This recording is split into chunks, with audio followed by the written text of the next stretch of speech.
The Prison Experience, Blackburn, The Store Fire, Chapter 10. I arrived at Blackburn in the early month of April 2016. Within 2 months I had started to get settled in, got a job as a grievance aide, and had started getting into the programs, and was getting to know the inmates and personnel who worked there. I didn't watch TV, and one evening in June I happened to be walking through Sea Bay when one of the inmates called out to me. He had been watching one of the evening news broadcasts and had saw that a store had burnt. Apparently it was associated with my last name, and he thought it could have been my mom and dad's store. So he alerted me to it. At first I thought no way was that our store. I spoke to one of the COs about it and was allowed to call home and check. Sure enough, the store had burnt to the ground on a Saturday night, June 16, 2016. A female tenant who was renting the downstairs apartment was found dead after the fire. I got what info I could about it while on the phone and asked about my son Joe. I got very concerned about this event. To this day I'm not exactly sure how or why this fire started, but from the start I suspected foul play. I had been through a store fire before, while in high school in '83, and that fire was no accident. This fire wiped out the whole store area and the apartment that was downstairs, a total loss, and a dead female tenant in the ashes didn't help matters. However, this time my dad had better fire insurance than in 1983.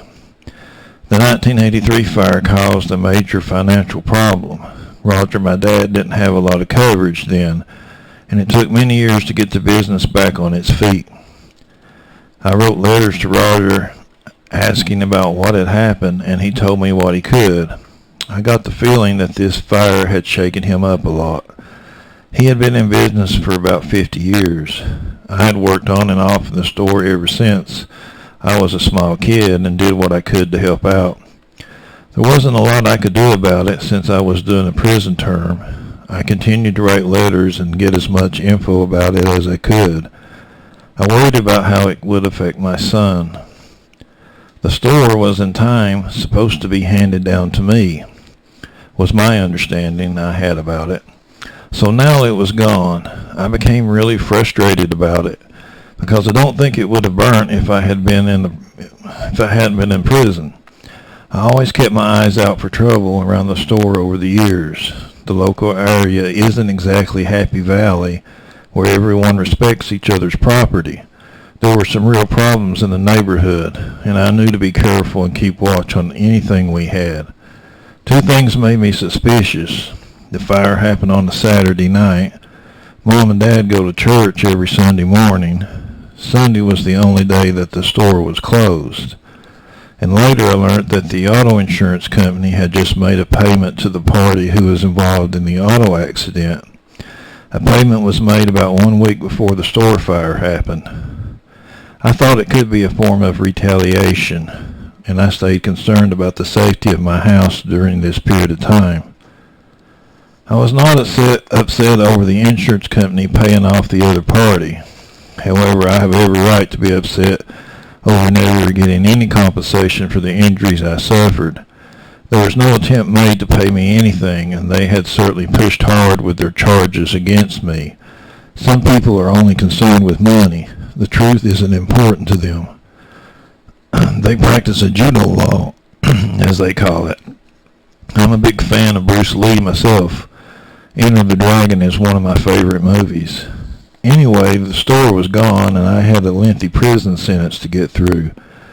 I tried to focus on my work and doing the programs and writing letters to Roger and Rosie to keep in touch.